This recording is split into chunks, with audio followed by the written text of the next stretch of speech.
Hi, my name is Hannah and I'm going to show you how to perform an intraocular pressure, also known as an IOP. The reason I will be performing this is because it is part of the comprehensive eye exam. The other tests that go along with this one are the Schirmer tear test and the fluorescein stain test. The reason I'm doing this test is to aid in a diagnosis of uveitis or glaucoma. An increase in intraocular eye pressure is glaucoma and a decrease is uveitis. So today I'm going to start by looking at my anesthetized patient. I would avoid using drugs like acepromazine as they cause a third eyelid protrusion, and that could be inaccurate results for my patient. Her name is Bessie, and I'm just going to start off by looking at her file to see if she's had anything done on her before like this, which she has not, which is good. So I have nothing to compare it to.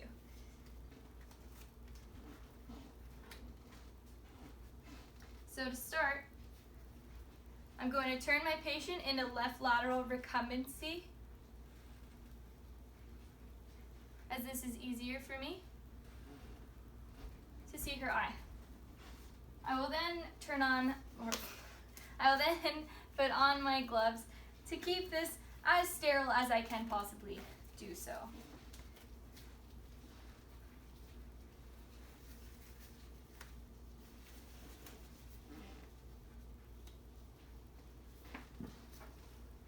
I will then be removing the tip that the other student has placed on. It is called the OcuFilm tip. And I will be placing a clean one on. I will be sure not to have it too taut or too loose. It has to be on there just right, or else I could get inaccurate results that way. So to start this, I'm going to turn on my machine after I put in the battery as well. And when I turn it on, I will see a row of 8, 8, 8, 8, 8, and that is indicating to me that everything is running properly.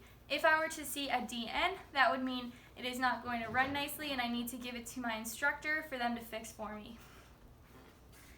Now I'm going to get it ready to do the pressure. So it'll turn on and then it'll have the row of equal sign looking dashes, and then it will display an LED green light, and then I will have a beep, and that indicates that it is ready to do the pressure. It has done all of those things, so we are ready to begin.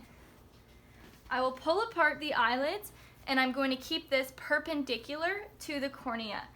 I will tap on it, not too hard, because if I do that, I will get a technician involved inaccurate in high intraocular pressure, and that's incorrect and causes, as I said earlier, inaccurate results. So I will just tap it very lightly, keeping it perpendicular to the eye, and it'll chirp when it's done. And I got a chirp there. So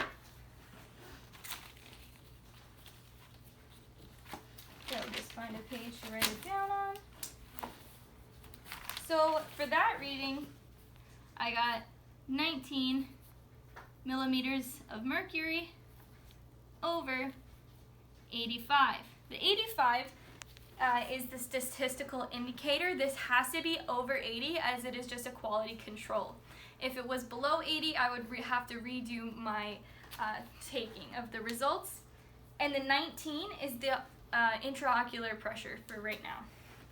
I will be performing 2 other readings to get an average of what the eye pressure is like.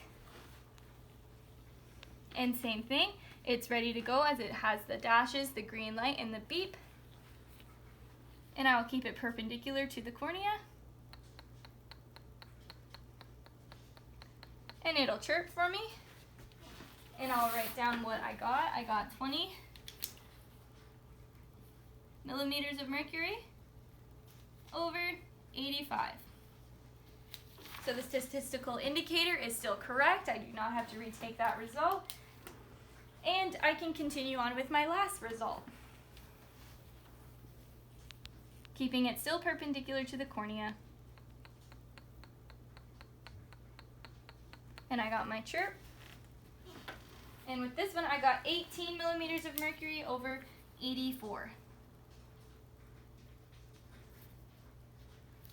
And you you will be able to see all of the results on the display screen. That's where I'm getting these readings from.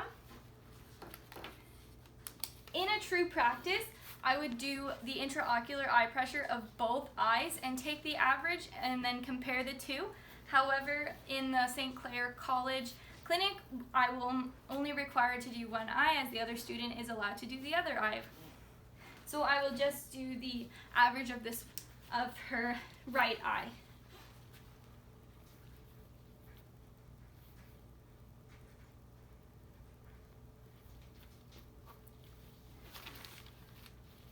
So I added all three of the readings up and I divided by 3 to get the average, which was 19 for this. And then, so the normals for the intraocular eye pressure is 15 to 25. If Bessie were to have anything less than 15, she would have uveitis. And if she were to have anything over 25, she would have glaucoma. So thankfully, Bessie has a normal reading of 19, which is good. And she does not have any signs of glaucoma or uveitis with this test. If this was the first test we would perform, we would still look at the other 2 testings and see what she came in for with the eye issues. So afterward, since Bessie is anesthetized, I will leave her in her lateral recumbency, keep an eye on her, and I will write down what eyes I performed it on, what lateral recumbency she was in, and then I would tell the doctor about my results, and then if he directed me to, I would tell the clients as well.